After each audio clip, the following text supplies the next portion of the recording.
Radio Retrofuture. Yeah, I understand completely what you mean. And with that, we already started the show. We actually got a great number of watchers, so I really appreciate that. I'm sure my guest does too. So, welcome, ladies and gentlemen. This is Radio Retrofuture. I'm already in a deep discussion with JW Kinsey, known from the series Steampunk'd as JW. And we are already we already had quite some controversial opinions out of the way. Yeah, let's start the show officially now. And of course, for those that haven't subscribed already to this channel, please do so. And of course, give this video a like. That would be a great help. And of course, if you really want to help the show, you can always support us on Patreon. Links down below. So, welcome, Josh. How are you doing these days? Doing fine, thank you. So, before we talk about your past and future, let's talk about your present for a moment. What is it? What keeps you occupied these days? Actually, I've been self-employed as an artist and designer for the last 4 years. All that's been kind of put in limbo for the last few months as I'm in the middle of moving my shop and trying to find a location for my new shop. So that's kind of where I'm at. So it's a challenge figuring that out. And again, when I pulled my old shop apart, I had to break down 30 to 35,000 pounds worth of equipment and supplies and put that in storage. And we're scrambling. Again, I live in a very small town, 9,500 people in Silverton, and there's not a lot of industrial space. So waiting for some spaces to open up. And so that's kind of where I'm at, as I'm in limbo, not doing a whole lot. Well, it does sound exciting. You could say that. It's more stressful. Oh, we all been there at some point. So let's talk about, because you on your website you have a very detailed description of what you did before you got into well, we'll talk about it a little later. You started in Silicon Valley. Yes. So what was that like for you, and why did you make the change? What motivated that? All my career changes have been driven by what has happened to the United States. So I have a degree in computer graphics, and I worked in Silicon Valley as a top-end designer. And when 9/11 hit, Silicon Valley collapsed, and my whole office was laid off. So as a result of that, within a year, I had started a high-end custom cabinet shop, got a contractor's license, did that for 10 years. And then all of that, again, in response to the recession of 2009, 2010, lost my house, lost my shop, lost my business, and we left California and moved to Oregon, again, looking for work. So lost that whole career, and then in this last 4 or 5 years since, we're just basically trying to put our lives back together. And it's been a lot of subsistence living, because I'm trying to be an artist full time, which is no one gets rich doing that. Mm-hmm. And so we're giving that a go. And my wife is working, and so she's able to help pay the bills. And so it's been very much an adventure. The challenge is that I started off well out of college financially, but every time my career changes, my income halves backwards, which is very, very frustrating, as your income's supposed to double as you get older, not go backwards. So that's been the big challenge. So, and what has kept you going? Because, you said you lost about everything in like 7 years ago. So what kept you going? I've always been driven. I'm not one to sit on my hands and do nothing, so I'm always out scrambling, trying to get something to roll. As far as the artwork, I can't turn it off. I have sketchbooks full of a lifetime of projects. I have to be very choosy and selective of what I'm going to work on. So, initially when starting my artwork about a decade ago, it was basically trying to just make stuff for my home. I wasn't really trying to make a living off it. It was more of an avocation, and I wanted to do stuff for our house, and lighting was kind of a natural conclusion for that, because there was a reason for it to be in the house. And so we started pursuing that just for my own edification, and again, trying to impress my wife. And so that's literally kind of where it all started, was just trying to make stuff for our house, and it kind of snowballed from there very slowly. And that drive of just constantly pushing myself, constantly trying to stretch and to learn new skills, to learn new trades and new abilities and trying to implement that into what I'm trying to do and my in-game goals of what I'd like to be able to create in another decade. That's just been kind of the driving force. Do you have any regrets with your decisions? The decisions have always been outside of my control. It's always in response to large world events. So there's not much that I can regret there. It was just, oh, okay, I don't have a job now. What can I do to provide for my family? So it was always very reactionary to just trying to put food on the table and pay our bills on a timely manner. I regret losing my computer graphics job in the industry because I'd be making 6 figures now instead of scraping by like we have for the last half decade. But on the other hand, I'd be tied to a desk. I wouldn't have the abilities and the things that I'm able to do now, and the ability to make what I do because of the history I've had of just being forced to learn new things and being forced out of my comfort zone. So there's pros and cons to both sides of that argument, but ultimately, I have a beautiful wife. I have 2 great kids. We have a small home. We're very content right now. So it's just making sure that we can pay our bills on time. Yes, but even when you were still working on your computer graphics, you were doing art. I understand. Yes. Yeah, I was doing a lot of digital paintings. I had one of my pieces was included in the Spectrum 21 book, which was very, very exciting. And yeah, I was doing stuff that was getting published on a small scale and really pushing myself there. But everything at that point was very 2-dimensional. And I do have my background in high school and early college was doing 3-dimensional modeling, like actually making scratch-built models and doing kit bashing like they used to do in the original Star Wars films. That was my original passion. Oh, right. But the challenge is, you have something that, okay, I just put 100 hours into something that's the size of my fist. And I still have my model shop to this day, but it's like, do I want to put 100 hours into something that small, or do I want to put 100 hours into something that I could actually put in my home that has some substance, some relevance, and that I can actually put in a gallery? So I haven't pursued the model building because it's too little bang for the buck, so to speak, when you're looking at only so many hours in the day that you can throw at things. My art has evolved. It started off doing the scratch-built models, and then it went into the 2-dimensional stuff, doing like digital painting and what have you. And then from there, it went into starting to actually make real items, things that had substance, that had relevance. And then now I'm kind of going back into doing 2-dimensional drawings again, doing very, very extremely lavishly illustrated, basically photosurrealistic pieces. And they take 60 to 70 hours a piece. So it's kind of come full circle almost in terms of where I started, but I'm still doing 3D as well as 2-dimensional pieces at this point. Mm-hmm. Well, let's talk about your future endeavors later on. But what were you before Steampunk'd? Were you already into the vintage industrial, as you like to call it? Yes, yeah. I've been working in this aesthetic that has been annexed into steampunk. I've been doing this for almost 20 years now, and I kind of learned the term steampunk about 8 or 9 years ago when a friend mentioned that, oh, that's steampunk. I had no idea what it was, so I went and looked it up on Google, and lo and behold, there were some similar things that popped up as far as the aesthetic. But I've been doing this for a long time, and it's been consistent and cohesive the entire time. Right. And what was your reaction when you saw steampunk? Was it like, oh, that's something that I like, or did you appreciate it, people including your work in that aesthetic? That's an interesting question. I appreciated what people were trying to do. I like the color scheme, because again, every movement generally has a certain palette that resonates with that movement, and steampunk has a very definite palette. It's usually the brasses and the browns and some rich opulent colors for contrast. And that's what the color schemes I've been working in, the materials I've been working in for years. So I like that, but I don't really care for generally what steampunk is. I mean, generally steampunk is very much repurposed found items that have been hot glued together, spray painted brass, and given some pithy Victorian name. It's very much an introductory art form. It's found artwork. It's assemblage work, which again can be done very, very, very well, but generally it isn't. It's kind of an introductory. It's almost a gateway art form, so to speak, like a gateway drug. It's just a first step in until you get your feet wet and you start to learn and get some real chops of construction, and then it can blossom into something else.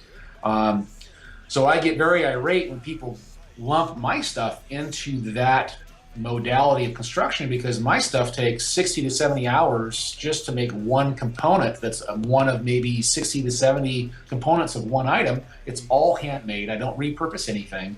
There's 20 years of construction education that I've had to learn and to skills I've had to build. I've got $60,000 in equipment I've had to invest in to do all this, and yet my stuff is being compared to someone who went and bought an old typewriter and painted it brass and threw and hot glued some candlesticks on it. And that's what's being compared to. And I get very upset about that. All right. So does steampunk have a future? You call it the gateway. Let's talk about that. You call it the gateway. To what is it exactly a gateway, you think? Well, I would hope it'd be a gateway to something better, a more refined, relevant art form. Or, I mean, if you look at it, a lot of people come into steampunk and they have no, steampunk is generally a DIY, a do-it-yourself movement. It's everything's about doing it yourself. Go out and buy something, some scrap material, get a Dremel tool and a hot gun, and start putting stuff together. So it's very much introductory in terms of the amount of skills that are required and the investment of time and money. It's very, very low. So hopefully it'll pull people in it'll catch their interest. They'll try to make some stuff. They might enjoy it and choose to continue to increase their skills and their abilities and their tool sets and make bigger and better things that may or may not be steampunk. Hopefully it'll be something that's more relevant, that's going to actually have some substance on the world stage. So that's what I mean by gateway. It's going to pull you in, and hopefully you will grow and transcend and go beyond that at a later date. Mm-hmm. So where do you think steampunk fits in the grander scheme of things relating to art and its relevance to art? I don't have the verbiage or the history to really comment on that in an intelligent manner. But from this side of things, meaning we're in the middle of it, it's very hard to have perspective when you're in the middle of something. I think it's irrelevant. There's not a lot of people participating on a world stage. Historians and art historians really don't acknowledge it. I was invited to a show up in Canada, in Calgary, a couple years ago. It was going to be the first world steampunk gallery show that was going to be curated by the art historians at a university. It was this big, huge thing, and then it never happened. So that to me says that the historians looked at it, the art teachers, what have you, and they just said, this isn't worth doing, and it didn't happen. And that's my conclusion. That could be something, there could have been other factors, but the fact that it was disregarded on a world stage kind of tells me that it's not that big a deal. It's an underground movement, meaning that not a lot of people are involved.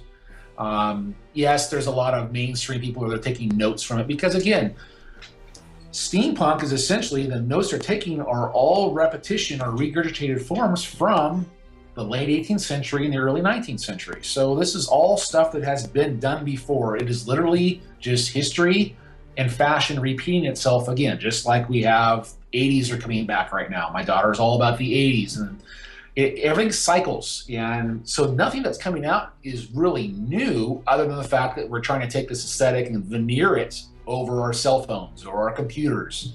And again, that's just trying to take something that's inherently mass produced and adding an element of handcrafted veneer to it.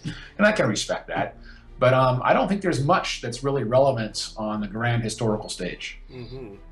But like you said, you think it will steampunk help get people into art? I would hope so, yes. That's what I mean by a gateway. Yeah, I would hope it'll get people in and they'll get excited about making things with their hand and take it up as a hobby of making things, because that is exciting. It's getting someone that's, traditionally in the last couple of decades, everybody's glued to the television, come home after work, all you do is you watch TV for 6 hours and you go to bed. And that's not a very fulfilling life, I think. So being able to come home and actually having a passion about something that is edifying to you personally by making things with your hand and following your own creative dream, I think is very edifying, and I hope that is what will happen. Mm-hmm. Yeah, well, I'm kind of looking at the chat, and you sound I wouldn't say per se negative about steampunk per se, because I do believe, I stated this many times on my channel, that it needs to be criticized more, and I think you're doing a very good job of that. Our objective is not to discourage people of doing steampunk, right? Correct. Yeah, I mean, it's fun. It's the beauty of it being a gateway drug is that it's very, very, very accessible. It is very easy to step in and try your hand at it. You don't need a lot of tools, so it's very, you can. If you're going to try, like say you're going to try woodworking, it's going to be minimum $3 to $5 grand worth of machinery right out the door just to get where you can make something in your shop that you can actually be proud of. If you're going to do metalworking, you're looking at maybe $5 to $10 grand to do the same thing. If you need a lathe and a mill and all the accessories that go with that. If you're going to do, a welding machine out the door is at least $1,000. Where, okay, I want to make steampunk stuff. Again, I'm talking very generically and stereotypically here. I Dremel tool, maybe a leather punch, and a hot glue gun, and you're basically in business. It's very, very simple. It's very, very inexpensive. There's lots and lots of information out there of how to make things. It's like go take some garbage out of your trash and make a ray gun out of it. I mean, it's as lowbrow, introductory, and inexpensive as you can possibly do. And I think that's a great starter for people to come in and not be intimidated and get turned off with something that they can go and have a few chances of success and getting some material of accomplishment under their belts. I think that's a great way of stepping into the act of making things. All right. One commenter says it's more a springboard for crafting than art. Would you agree with that? That's scratching the surface of a huge debate. I mean, you look at fine woodworking magazines from the 70s into the early 80s, which again is kind of the epitome of the woodworking. There's essays in the beginning of these mags that discuss and compare and argue what is art versus craft.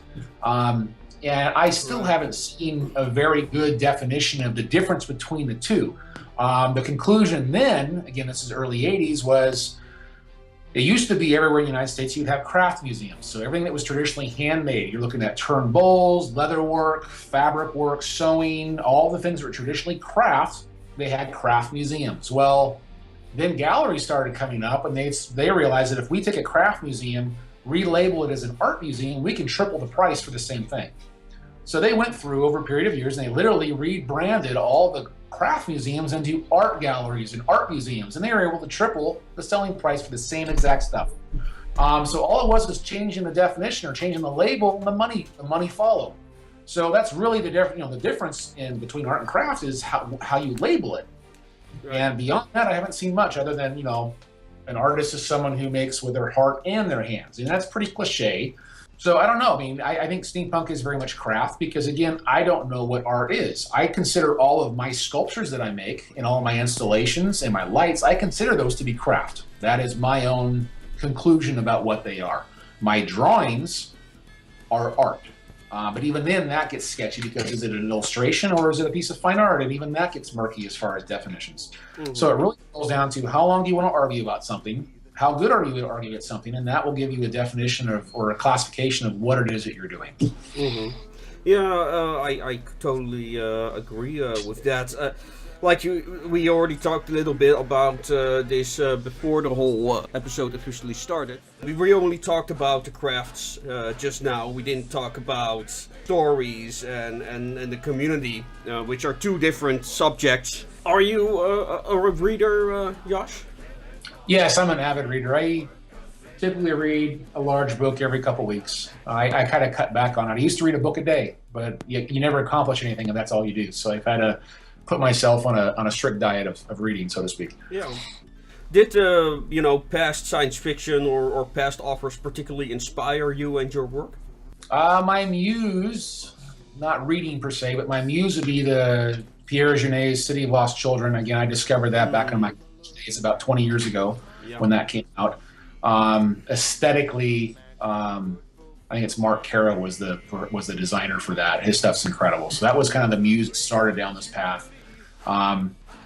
As far as reading, Frank Herbert's Dune series, Terry Pratchett's, William Gibson, Neil Stephenson, those are some of my favorites. And again, those are generally nothing that's going to inspire my artwork directly, but again, just being able to put into an optimistic creative spirit, I think, is a valuable place to be, and to be able to glean that or acquire that mentality wherever you can, you've got to get it where you can. Mm-hmm.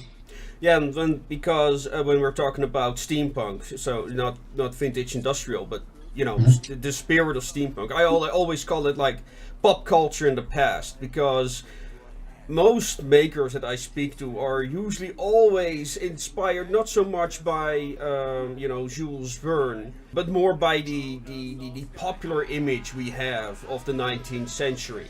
That's a good assessment. Yeah, I would agree with that. When I ask people for their inspirations, usually, you know, Star Wars is very popular. You know, Wild Wild West, 50s version of 20,000 Leagues Under the Sea. So that's how I look at it. But then I also include, that's why I separate the aesthetic from the stories. The whole of the stories and the aesthetic and its community. Just look at, type in Google any franchise you like. Star Wars, Transformers, anything. Combine that with steampunk, you'll find it. Oh yes. Yes. So, you know, that's kind of my definition, or more of a description of steampunk. I agree. It's a very generic pop culture, and it gets very, very diluted when you're looking at, okay, it's someone in the 21st century looking back at regurgitated artwork and design from 120 years ago. And it's there, so it's like it's recycled artwork from several different directions, and it gets very murky and it gets very selective. And unless someone's going back, and I know some people do, they go back and they're looking at actual real sewing patterns from 120 years ago. It's very, very stylized interpretation of what it was like back then. And then it gets down to the definition of like, well, is it, you know, the future is the past, or the past is the future? And it's like, what does that even mean? I mean, that's just such malarkey and verbal BS. It doesn't mean anything. On the Steampunk show, the very first episode of that, you know, was the whole kitchen thing, and they wanted this whole, I can't remember the name of the show. It was like the Retrofuture kitchen, and I'm like, well, what did that even mean? They couldn't give me a good definition, because I asked, and that, again, they never showed any of that on the TV show. But I tried to get hard definitions, and they couldn't give me a hard answer. So I took it as, okay, and then I got slammed for it. But I took it like, okay, well, if it's a retro future, that means that it's a Victorian kitchen looking forward into the future. Well, before I skipped the Art Nouveau and went right to the Art Deco. So all of my forms were Art Deco. My color palette was Art Deco. The shapes were very much that way, and yet they didn't understand that, and I got slammed for it, and they said it was a country kitchen. I'm like, well, no, it's history. This is what I did. But, you know, they knew who was going to win. All that stuff was preordained of who was going to win and who was going to lose. So they just had to go through their little script.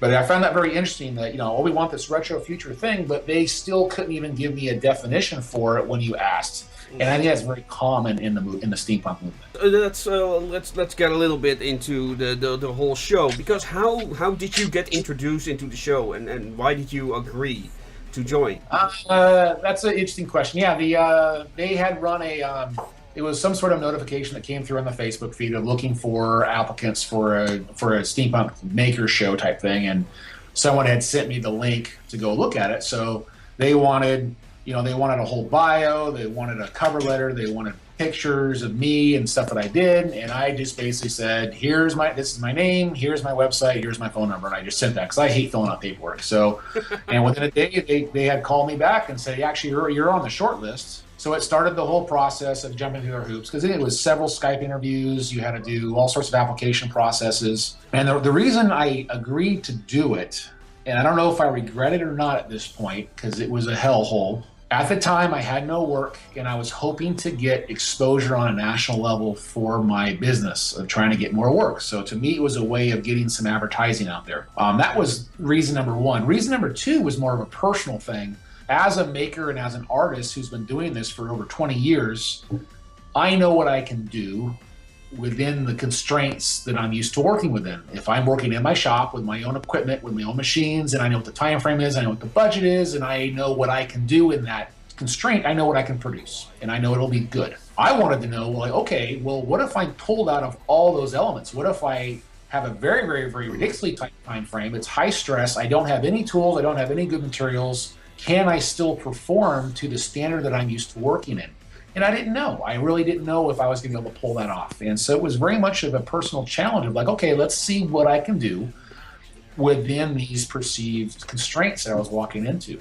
And So that was really kind of the big driving motivation there, was trying to get some exposure advertising for my company, and then trying to see, well, what can I do if I'm pulled out of my comfort zone and thrown into this high stress environment with all sorts of very bizarre limitations, and can I still perform? Mm-hmm. And how did that go? As far as the advertising, it was horrible. The show spun me as the villain, as an asshole, so to speak, which if you ask anybody else that was in there, they'll say that's not how I was on set. But that was a shock to me. I was absolutely livid when I first saw the first episode. So it really hurt me, because suddenly everybody thought that I was not a nice person to be around. So I didn't get the positives I was hoping for as far as the advertising. But as far as the personal challenge, I think I knocked it out of the park. I was very happy with the majority of what I did. I got to meet some neat people. 5 of the 8 that were there were fantastic, creative people that we enjoyed hanging around with. And those were very fun relationships that we're still in contact with. So, and it's taken me about a year and a half now, I think it's been, for me to finally look back and not shudder with horror at the experience, because it was that bad. It was not a pleasant experience at all, and I don't know if I would do it again. For how many hours were you filming a day? The entire production, again, it was 8 episodes, I think. We filmed everything in 32 or 33 days, back to back. We were working 6 days a week, and on average, it was 12 to 16 hours a day. Wow. It was 105 degrees there. It was down in Hollywood, and so I was constantly sweating just through my shirts. I was soaked. The studio itself was air conditioned, but all of the actual construction had to be done outside, which was just literally out on the parking lot under a tent. I lost 20 pounds from stress. I stopped eating.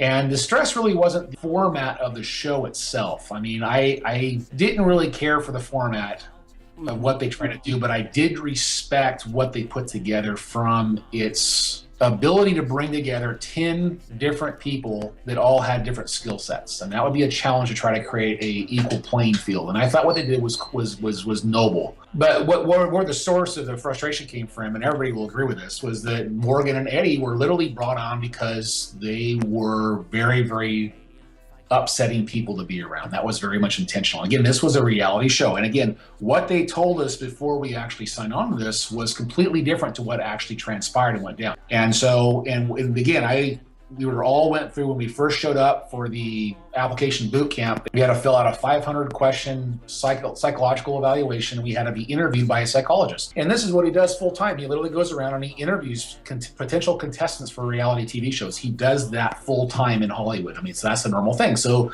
and then I got to talk to one of the producers of the show at the very end of this thing, and he was able to open up and say that, yeah, basically we take X amount of contestants, and we are not looking for skill sets and abilities. We are looking for personality tropes or personality types. And we know that if we take these different tropes and we mix them together, we're going to get all sorts of fun drama, because they conflict and they fight. And we know that this type of person is going to conflict with this person. And so that's what they're looking for. It had nothing to do with abilities. It was purely, is this person an asshole? Is this person nice? Is this person aggressive? And then they throw those together. And that's what transpired. So I was halfway through, I was done and ready to go home, because I have never been exposed to that kind of vitriol and hate. And they never really showed any of it on the episodes. They edited all that out. And if you think about it, there was 12 cameras running simultaneously every day. Every episode was 3 days long. So there was roughly about plus or minus 400 hours of camera footage that they had to distill down to one 40-minute episode. So they could literally create any story they wanted to with those 400 hours of footage, and that's what they did. So by creative editing, they could spin anything that they wanted to do. So if you look closely, you look in the background, you'll see that, oh, here's this whole drama unfolding, yet the background set changes, the clothes change in the background people, yet this is all supposed to be unfolding simultaneously and consecutively, yet they are literally cutting things around from different time sequences to make this whole thing unfold in what looks like one consistent drama. And it was complete BS, and that happened all the time. Yeah, the whole reality aspect of it. You know, it was really shot like it held all the reality show cliches, like the camera zooms when people said. Oh yes, it was so stereotypical. Yeah. I don't watch TV. We haven't had TV in our house in close to 8 years. So I've never actually really seen a reality TV show. A lot of my agreeing to go into this thing was my own ignorance and my own trusting sense of self, because I believed what they told me, and I should have known that's not what transpired. After that, you have some new friends, I hope. Yeah, that's try to look at the positive. Yeah, we had met some great people. We still see each other occasionally at a few of the cons throughout the West Coast. Great people, very talented, and that's enjoyable. And did it inspire you to undertake new projects of yourself after that?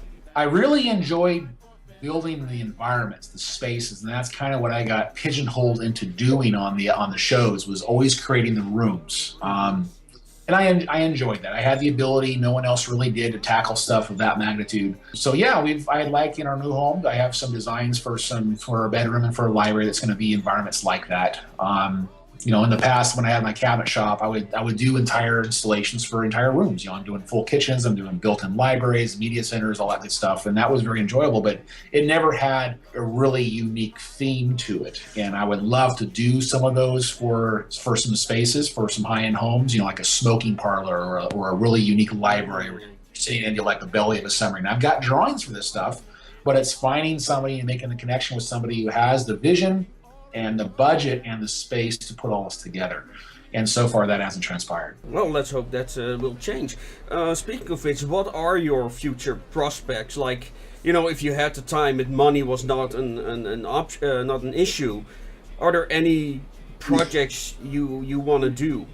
Interesting question. A couple times a decade, I try to sit back and look at, you know, if I could do anything like what you say, if I could do anything I wanted to do, you know, do I want to go and be an airline pilot, or do I want to go and be a garbage man, or whatever it might be, you know? And it's always satisfying to make the conclusion that I would be doing what I'm currently doing. And that is a nice realization to know that I'm on a path that I'm content with in my soul, and that it is meeting my needs as an artist. So that's good. But to extrapolate that out and to look at more of a large, grandiose project, again, it would boil down to creating environments that, like, you know, the stuff we did on the TV show, I literally built that. You know, basically every episode had about 100 to 120 man hours of construction time per episode for each set. That's what it boils down to. And again, these are my calculations of looking back and how, as a contractor in my background in construction, knowing how you have to throw man hours and time and sequencing and getting all the stuff to come together at the right time. So that's one of my abilities. So we had about 100 to 120 man hours. So I would like to take and do one of those environments and do it well, do it real, do it proper with real good materials and with some serious investments of time and money. Something that you'd see like in a movie set, but it's something that's real that you can live in. And that is, again, that's what I would like to do. I would like to do that in my bedroom. I have designs. I have a library that's going to be very similar. Beyond that, it's really hard to dream bigger than that when you're just trying to make sure that you can pay your bills in the next couple months.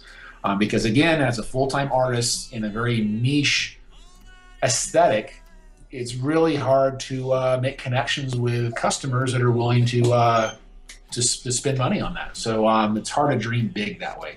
So I usually try to dream on a scale that I know I can actually accomplish, and not just set goals that I know I can't achieve.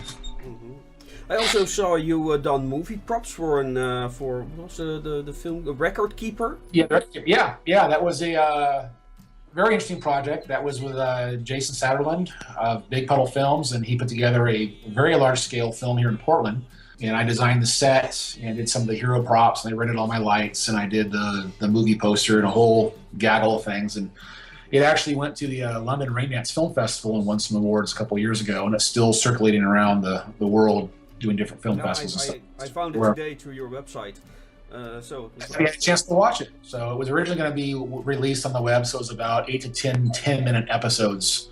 And beyond that, he strung it all together into one kind of consecutive 2-hour film. Do you want to talk about something in particular? Because you also do expositions. I've been invited out to about a dozen cons these last few years, and I've had panels that are designed for hardcore, serious designers and makers. I've had people come in and very quickly leave when they realize the depth of what these are. But basically, they're PowerPoint presentations that have 300 to 500 slides of, okay, here is a project, and we're going to start at the very beginning of the drawing, and we're going to go sequentially, step by step, to the completion. I enjoy teaching. I enjoy getting up in front of crowds and working and trying to share the methodologies and techniques that I've created to people that appreciate that.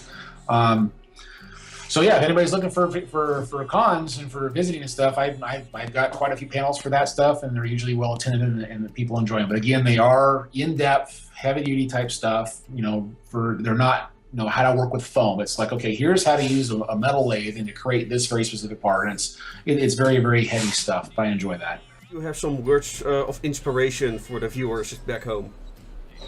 Words of inspiration. Well, again, I always approach things as an artist and someone who's a maker. Get involved and do it. To not be intimidated. To not be afraid to stretch. I do a lot of projects that I call personal challenges, and if you go on my website, a lot of that stuff can be found under the Apsis series sculptures, and I'm basically designing an object that is absolutely ludicrous in terms of the complexity and the amount of time and talent it's going to take to bring a successful conclusion or a successful build together.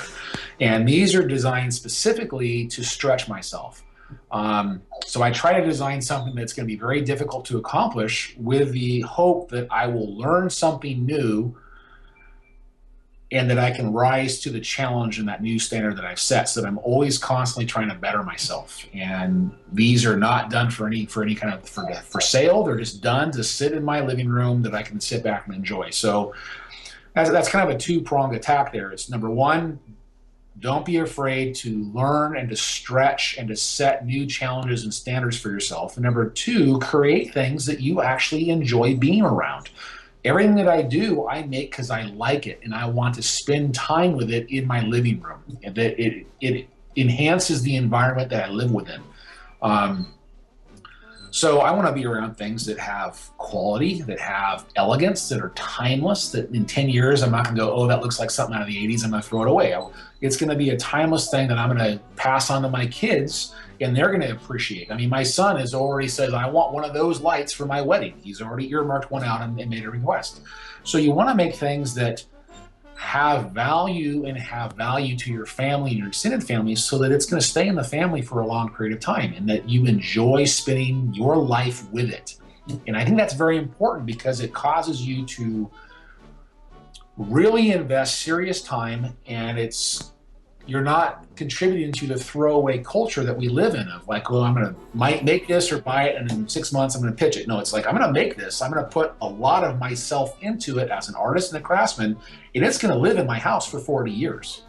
And I think that is a very important distinction, I think, as an artist and maker in comparison to the throwaway culture that we live in. Couldn't agree more. Well, and with that, I think it's time to say goodbye to our guest for tonight. Josh, thank you for being here. Thank you for the discussion. I don't know if anyone will appreciate the controversial opinions, but I do. So it's all that. Welcome. Thank you for that. Everybody, I hope you enjoy listening to that. So, of course, if you enjoyed this episode, please give it a like. And this will also help other makers and steampunks that have been on this channel as well. And yes, for everything, considering everything else, make it your way and good night.